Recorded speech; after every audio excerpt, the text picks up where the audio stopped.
코로나가 이제 벌써 이제 2년째 다가오죠. 재작년 2월부터 시작이 됐으니까 사실 참 놀라운 일 아니겠습니까?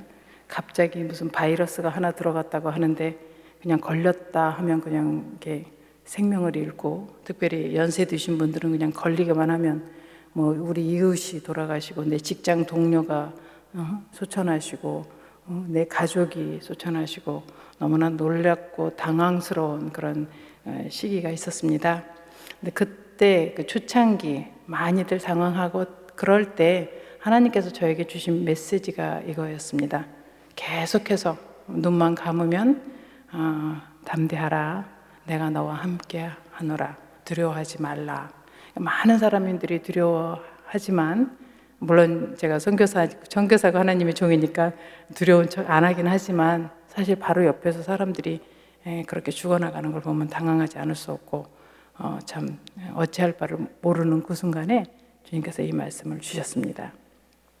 근데 제가 당황하고 무서워하기보다는 실질적으로 사실 러시아는 1000년의 기독교 역사를 가지고 있지 않습니까? 다 아시다시피.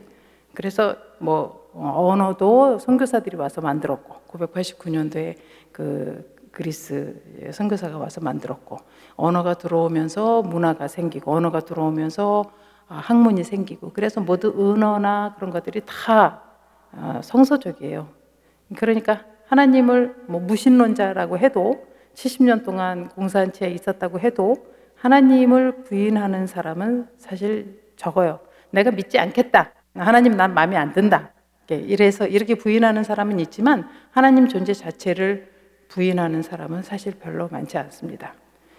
그러니까 러시아 정부에서 자기네는 기독교 수가 뭐 60%, 70%라고 이렇게 얘기를 하는데, 이제 그건 이제 세례받은 사람들을 얘기하는데, 그럼에도 불구하고 이 코로나가 발생하니까 사람들이 너무 두려워하는 거죠.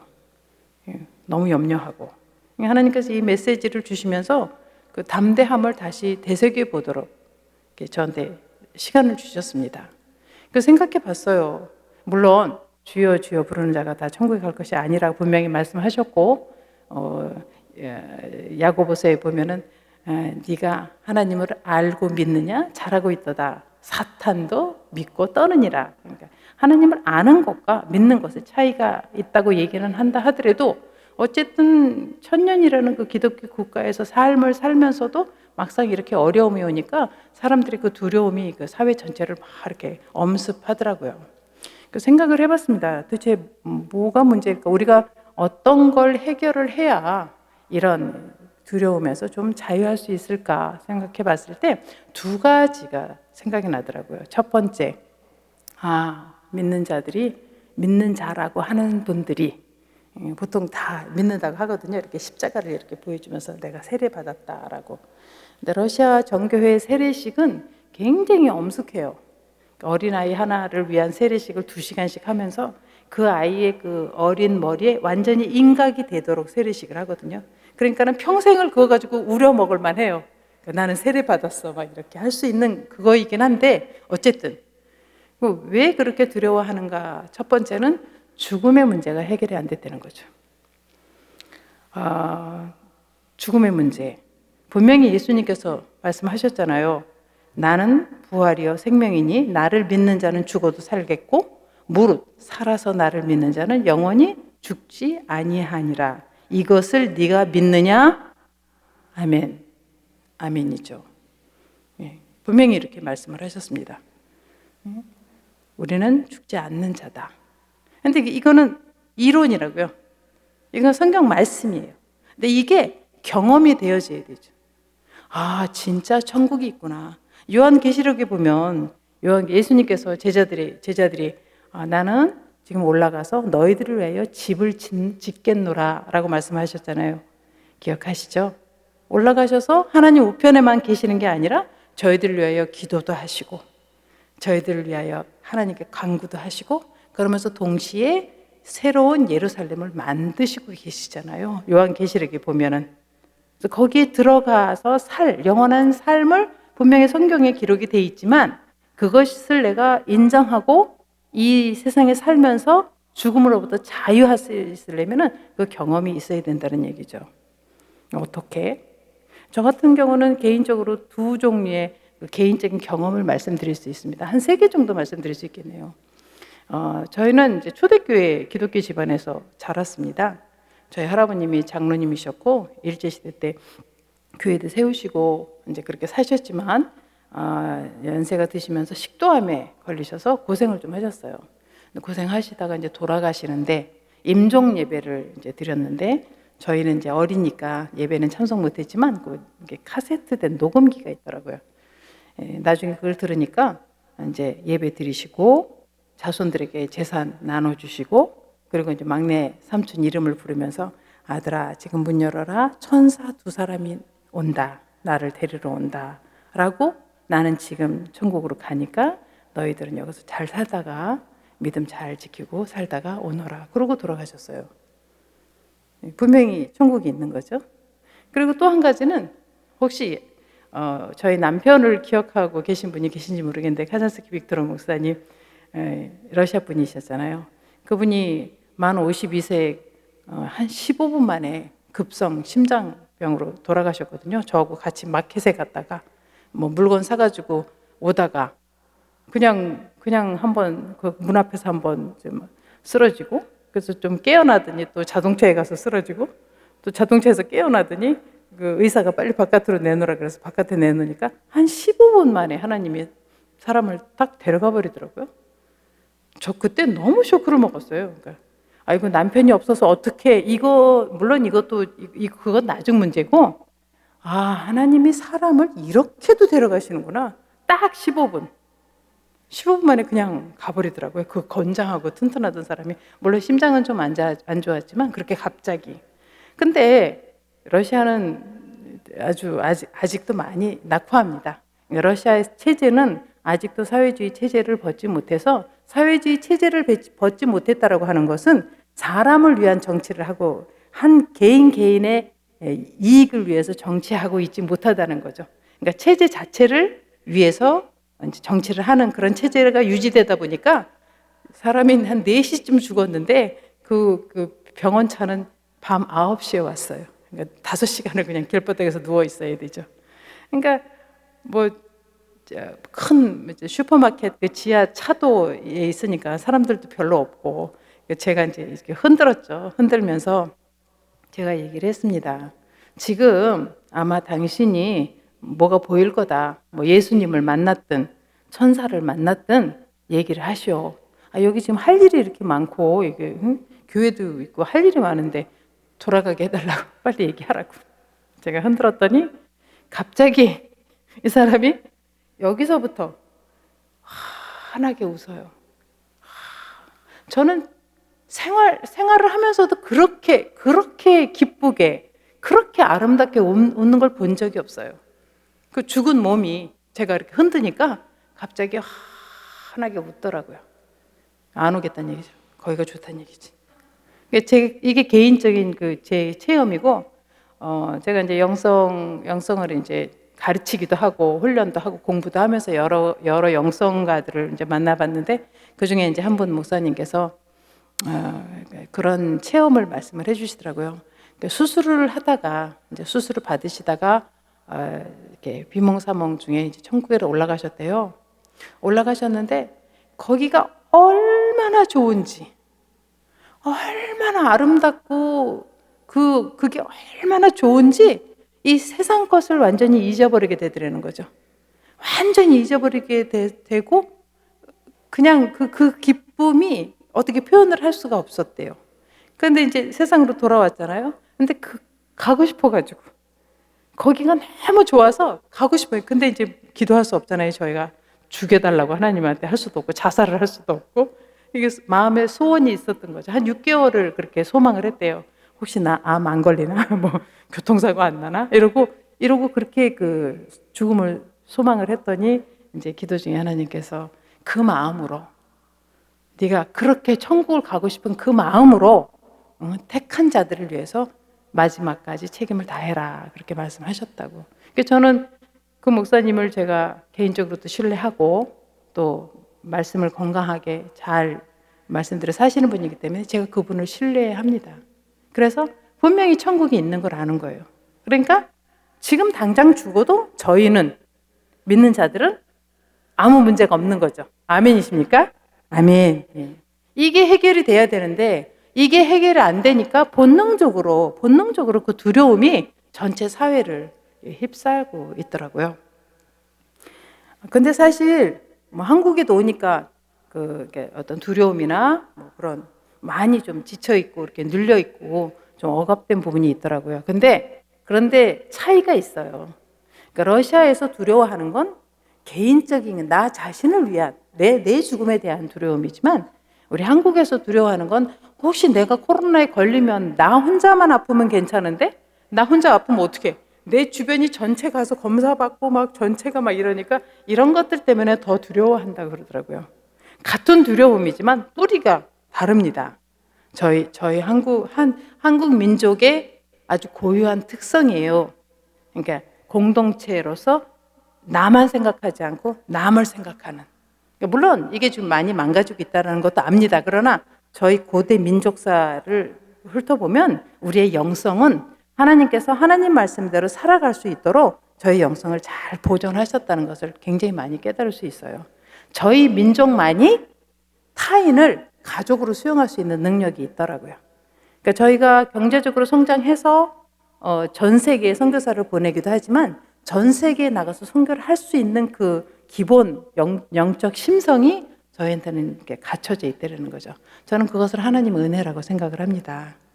예, 참 감사하게 생각하고 있고 그래서 저의 고국을 굉장히 많이 사랑하고 있습니다.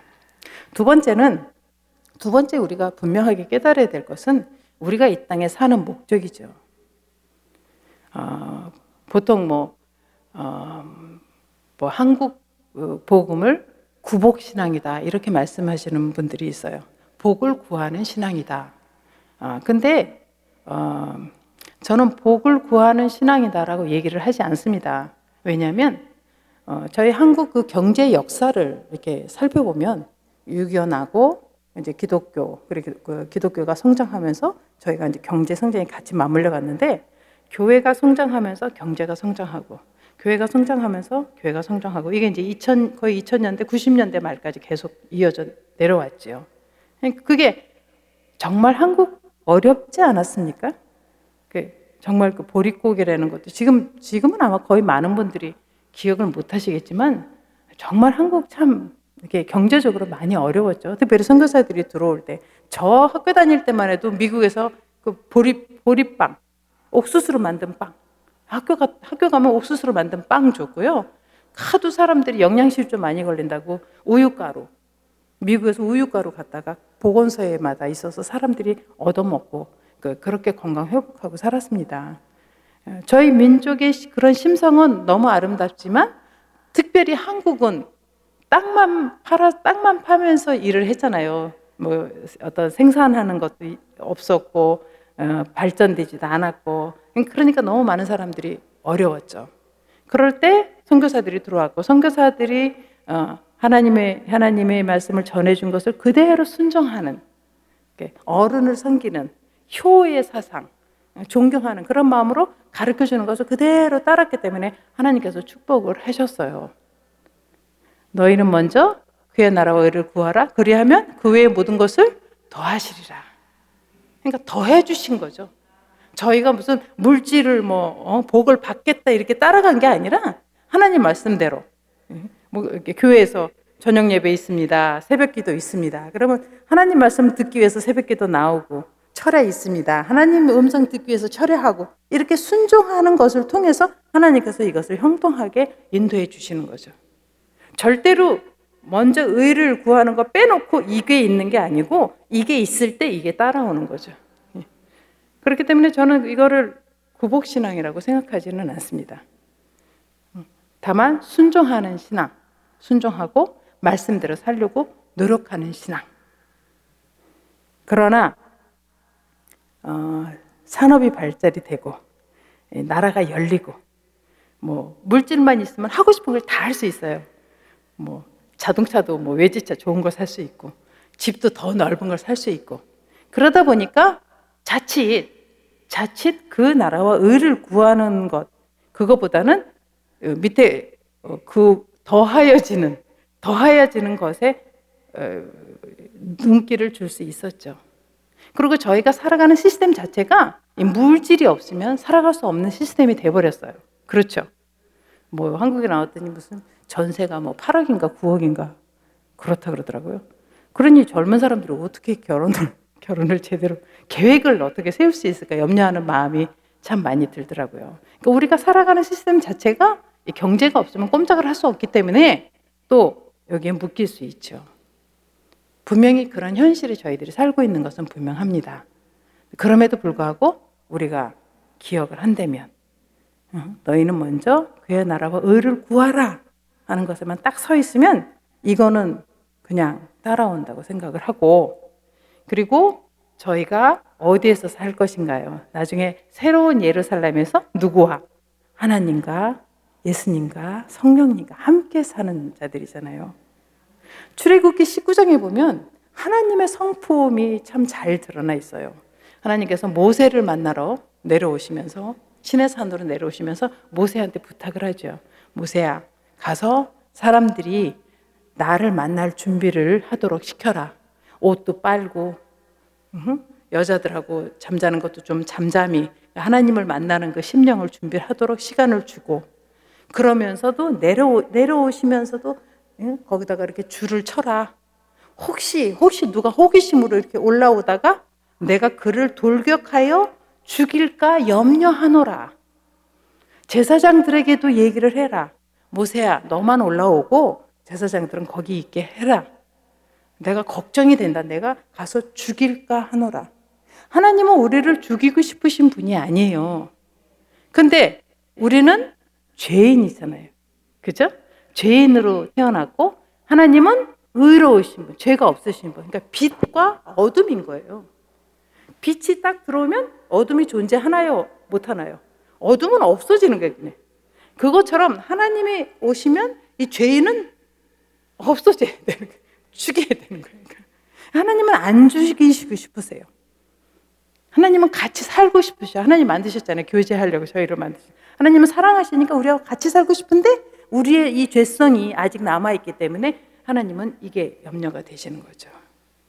그래서 이 예수님을 보내셔서 우리를 구원하시고, 여러분들 우리가 구원을 받으면 그때 그 상태가 뭔가요? 거듭나는 상태. 애기예요. 애기. 내가 예수를 믿어. 내가 예수를 믿어. 그럼 다 되는 게 아니고 이렇게 태어나면 애기예요. 응아, 애기. 그거 어떻게 해야 돼? 먹여야죠. 먹고 자라야죠. 네.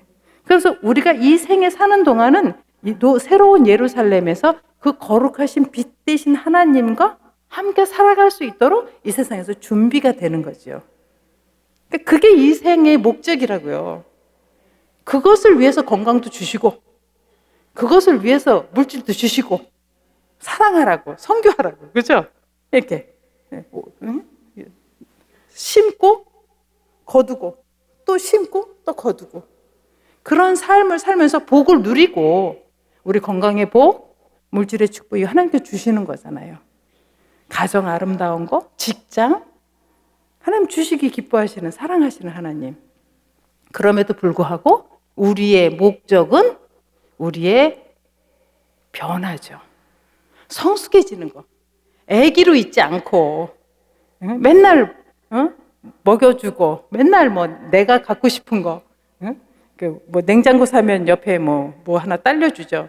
지금은 안 주나요? 옛날에 그랬어요. 냉장고 사면은 뭐 주나? 뭐 청소기? 뭐 이런 거. 애기들은 가끔 뭐 이렇게 사면 옆에 큰 알사탕 이렇게 더해주는 거, 그것 때문에 이거 사달라고 할 때가 있어요. 엄마, 나 저거 알사탕 먹고 싶어. 이거 사면 그거 준대. 그러니까 이거 사줘. 그런 경우가 있죠. 그러나 하나님께서 주시는 건 이거, 영원한 영생, 영원히 복된 삶. 이게 목적이야.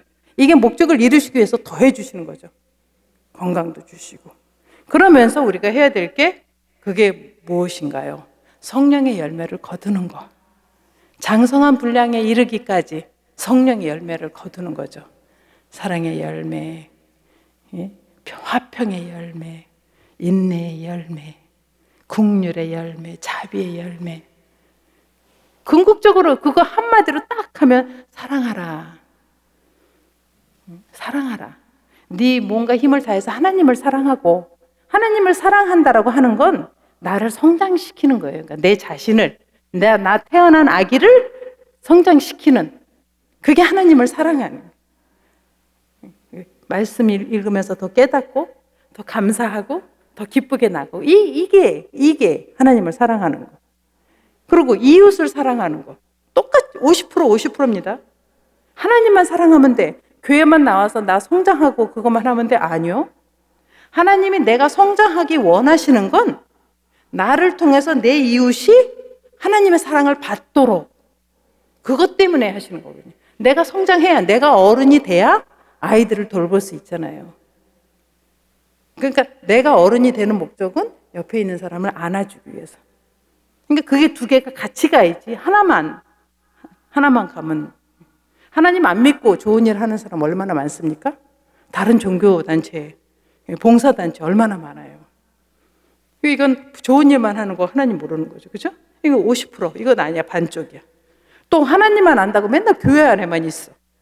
내 이웃이 굶어 죽든 뭐 하든 어떻게든 상관없어. 나만 좋으면 돼? 그것도 아니에요. 이렇게 두 개가 같이 가는. 그래서 어디까지? 예수님의 장성한 분량까지. 예수님의 장성한 분량까지 계속 가는 거죠. 계속.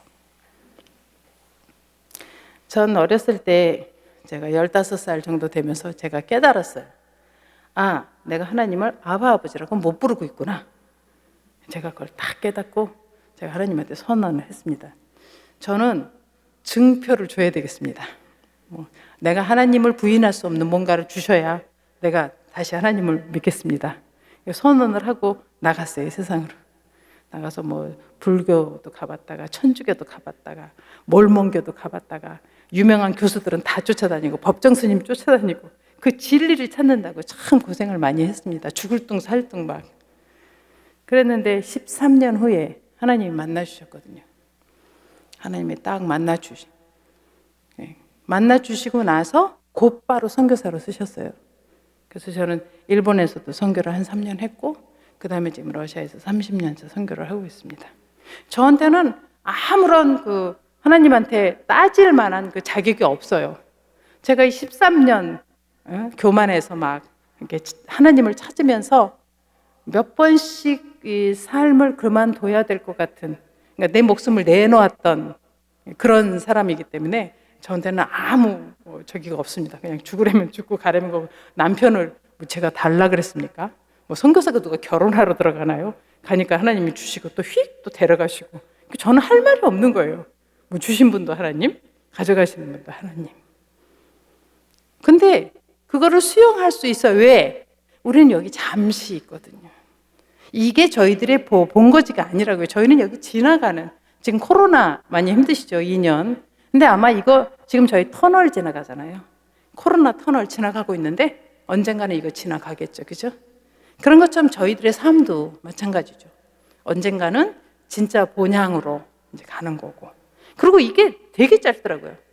그래서 제가 그렇게 갈망할 때 굉장히 소원하는 게 빨리 나이 좀 먹자. 한 40대, 50대 되면 좀 그렇게 좀 성숙한, 내가 원하는 그런 좀 괜찮은 인간상을 이룰 수 있지 않을까 해서 굉장히 그 나이를 소망했는데, 제가 이제 아르바이트를 이제 영어학원에서 했는데요. 영어학원 그 원장실에서 큰 소리가 막 나는 거예요. 그 원장님하고 사모님하고 어떤 분에 관해서 막 화가 나셨어. 막 화를 내, 원장님이. 그랬더니 그 사모님이 하시는 말씀이, 아직 어려서 그래.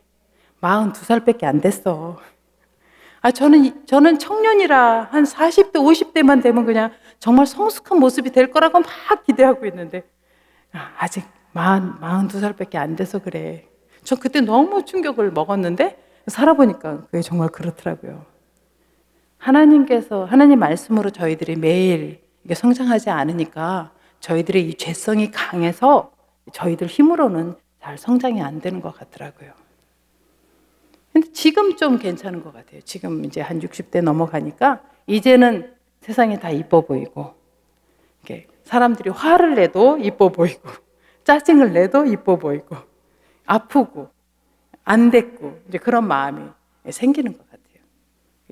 그러니까 40대를 50대를 기다릴 게 아니라 한 60대를 기다려야 되지 않았나 하는 생각이 드는데요. 어쨌든 중요한 건 이 두 가지, 이 죽음의 문제, 그리고 우리가 왜 이 땅에서 살아가는가를 분명히 해주지 못하니까 우리 러시아 그 성도님들이 그렇게 많은 두려움을 가지고 있었습니다. 물론 러시아 잘 모르시죠? 저는 지금 러시아 상트페테르부르크 그 레닌그라드, 구 레닌그라드, 핀란드 옆이에요.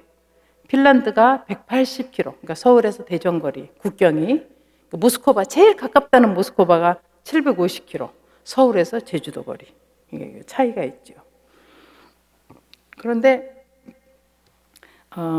정교회가 1000년이고 러시아 정부에서는 모든 이 체제들을 자기들이 관리하기 편한 것을 원해요. 그래서 정교회는 대표가 있잖아요. 카톨릭처럼 이렇게 대표가 있으니까 대표하고만 얘기하면 이 교회 컨트롤이 되는데, 이 개신교는 특별히 장로교 같은 경우는 저희 한국 선교사님들이 가서 세운 교회거든요. 한국 선교사들이 가서 신학교 세우고 지금 현지 목회자들이 계시고 노회를 구성하고 있고, 근데 사실 다 각자 이렇게 흩어져 있으니까 그거 전체가 컨트롤이 안 되는 거죠. 자기네들이 다 눈으로 보고 무엇을 하는지, 감시라는 표현보다는 자기네 나름대로 정치를 잘 하겠다고 이제 다 알아야 된다는 거죠. 그러니까 그게 이제 불편하기 때문에 저희들에게 이제 좀 제재하는 이렇게 부분이 있습니다. 그래서 외국인은 이제 직접 현지인들 외에 설교할 수 없고 전도할 수 없고, 또 뭐 사람들을 초대해도 안 되고, 초대해서도 뭐 기독교를 전하면 안 되고, 이제 그런 법이 생기기는 했죠. 근데 이제 다행히 저희 교회는 이제 그거를 뭐 경찰들이 일일이 쫓아다니는 건 아니고 주변에서 신고하면 이제 그게 걸리는데, 제가 이제 열심히 관계를 좀 잘 하려고 6층까지 이제 사람들이 살고 있는데, 성탄절이나 부활절 이럴 때 항상 그 성탄 선물 또 부활절 선물하면서 잘 이렇게 교제를 잘 하고 있어서 아직까지 문제는 없습니다. 아직까지 문제는 없고 앞으로도 또 잘 할 수 있고, 저 개인적으로는 사도 바울 선생이 어딜 가나 그분이 가는 곳마다 교회가 세워질 수 있었던 건 유대인들이 있었잖아요. 하나님을 알고 메시아를 기다리는 유대인. 그분들이 가지고 있는 그 소망에 예수님의 메시지를 바르게 전했을 때 그분들을 통해서 교회가 세워진 것처럼 러시아도 전체가 다 하나님을 알고 있는데, 다만 저희처럼 이렇게 1대1로 아바 아버지라 부를 수 없는 그런 신앙, 그러니까 이렇게 그늘이 져 있는 크리스찬의 삶 속에서 살아가고 있기 때문에 누구에게나 성경 말씀을 갖다 대면 누구도 그것을 거부하지는 않더라고요. 저희가 해마다 이제 초창기에는 물자가 너무 없어서 달력도 만들어 가지고 보내주시는 분이 계셨어요. 그러니까 달력을 이제 한 장짜리를 만들어주면 제가 이제 지하철에서 이제 사람들한테 이렇게 나눠주고 그랬는데, 어떤 사람이 막 제가 이제 개신교라는 이유로 막 화를 내면서 왜 여기 남이달에 와서 우리 기독교가에 와서 이러느냐 막 소리를 지르면서 이걸 막 이렇게 꾸겨요. 그래서 그거 성경 말씀인데 그랬더니 놀래가지고 그러니까 성경 말씀을 꾸겼다라는 것에 대한 그런 죄책감을 갖더라고요. 그만큼 러시아 민중의 심증 속에는 그런 기본적인 것이 깔려있기 때문에 사실 러시아는 굉장히 가능성이 많은 나라입니다. 그래서 저희 남편이 맨날 그랬었어요. 다른 지역은 모르겠지만 러시아 페테르부르크 저희가 사는 지역은 굉장히 지적인 지역이고 또 증거만 있으면 수용하는 지역이기 때문에 정교회를 따라가지 못해도 장로교는 굉장히 소망이 있는 교회이다. 그리고 앞으로 장로교를 통해서 그 사람들의 그 심령을 하나님을 바르게 믿는 심령으로 변화하는 데 도와줄 수 있는 좋은 교회이다. 이런 자부심을 가지고 있었어요. 근데 저도 거기에는 동의하고 있습니다. 지금은 이제 남편이 하던 교회에 그거 맡아서 제가 또 저희 장로님하고 같이 또 저희 아들하고 같이 셋이서 협력해서 교회를 세워가는데, 다행히 이제 아들이 신대원 거기서 국립대학 졸업했거든요. 일부러 철학과를 보냈어요. 철학과 가면 원어를 많이 가르치거든요. 앞으로 공부를 좀 깊이 해야지 되는데, 뭐 헬라어라든가 뭐 라틴어라든가 뭐 히브리어라든가 독일어라든가 뭐 이런 원어를 많이 가르쳐서 이제 졸업을 시켰고, 지금 사실 신학이 좀 약해서 그쪽에 제가 있는 지역에 장로교 좋은 신학교가 없어서 루터교, 그러니까 침례교, 독일 선교사들이 와서 세운 그 신학교 거기에 들어가서 지금 신대원 2학년 재학 중입니다. 근데 전도사 안수 받고 나더니 제법 이제 설교도 좀 잘하고요. 이제 자기 페이스를 좀 이렇게 깔아가고 있어서 앞으로 이제 그 아이 중심으로 이제 교회를 잡고 이제 이 러시아 현지화, 더 현지화 할 이제 그런 기도 제목을 가지고 있습니다. 사실 하나님이 마음에 소망을 두고 이루시잖아요. 누구에게나 자기 사역을 그쪽으로 갈 수 있도록 방향으로 인도해 주시는데, 저 같은 경우는 초창기에 영락교에서 파송받아가지고 갔을 때 사역을 굉장히 많이 했어요.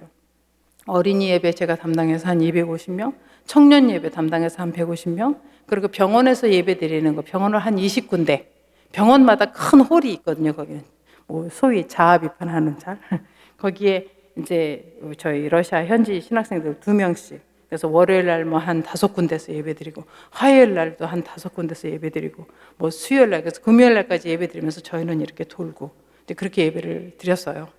그랬는데 정교회가 사실 다 무너졌잖아요. 공산 치하 있고 그러면서 이렇게 무너져 있다가 저희가 가서 어린이 예배 드리니까 가만히 보고 어린이 예배 드리고, 저희가 청년 예배 드리니까 또 가만히 보더니 청년 예배 드리고, 또 저희가 병원교회 하니까 병원교회를 다 뺏어갔어요. 22개를. 저한테는 기회를 안 줘요. 가서 자기네 정교회 저 신부님한테 가서 허락을 맡고 와라. 저한테 이렇게 얘기를 하죠. 근데 허락을 해주나요? 안 해주지.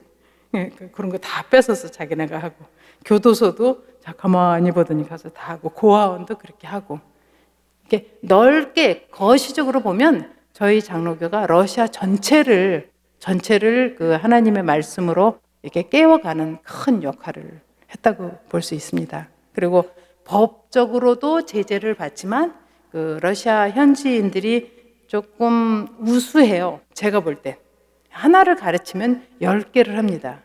그래서 선교사들을 통해서 배운 그 현지인들이 사역을 굉장히 잘 해나가고 있어요. 그러니까 많이 부족하죠. 특별히 이 개신교 상이 없어서, 제가 이제 병원교에서 이제 예배를 드렸는데, 제가 이제 그 당시 목사가 아니었기 때문에 이제 주기도문으로 예배하면 맨날 끝났어요. 근데 이제 3주년이 돼서 제가 러시아 현지 목사님을 초청하다가 예배를 드렸거든요. 근데 목사님 오셨으니까 마지막에 뭐 하겠습니까? 축도하시잖아요. 그랬더니 저희 사역자가 눈이 이렇게 동그래가지고, 선교사님 큰일 났대. 왜 그러냐 그랬더니 저 목사님이 주기도문을 안 했대요. 그러니까 요렇게 가르쳐주면 그것만 그냥 딱 요렇게 되는 거죠. 그래서 제가 참 쇼크를 먹었습니다. 이렇게 하얀 백지에 까만 점을 딱 놓는 거구나. 이게 교육이 얼마나 중요한가, 그런 생각을 했었습니다.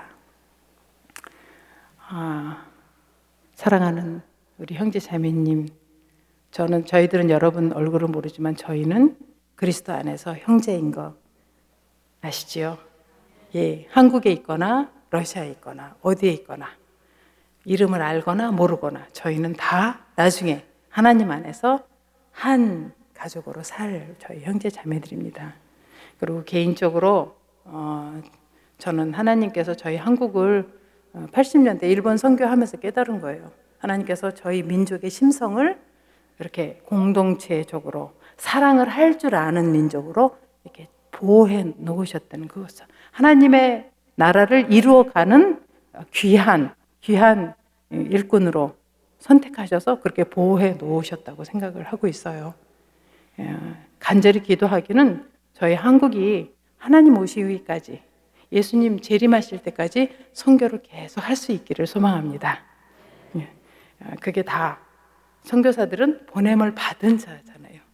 여러분들께서 보내시고 기도해 주시는 거니까 기억하시고, 뭐 개인적으로 아는 선교사님이든 또 알지 못하는 선교사님이시든 하나님께 주신 사명을 잘 감당해서 그렇게 하는 것이 우리나라가 복을 받는 길입니다. 그게 삶의 길이니까 그것을 놓치지 않고 두려워하지 마시고, 하나님께서 머리카락까지 해시면서 저희 모두를 각자를 다 사랑하시니까 그거 믿으시고 승리하시기를 축원드립니다. 감사합니다. 기도하겠습니다.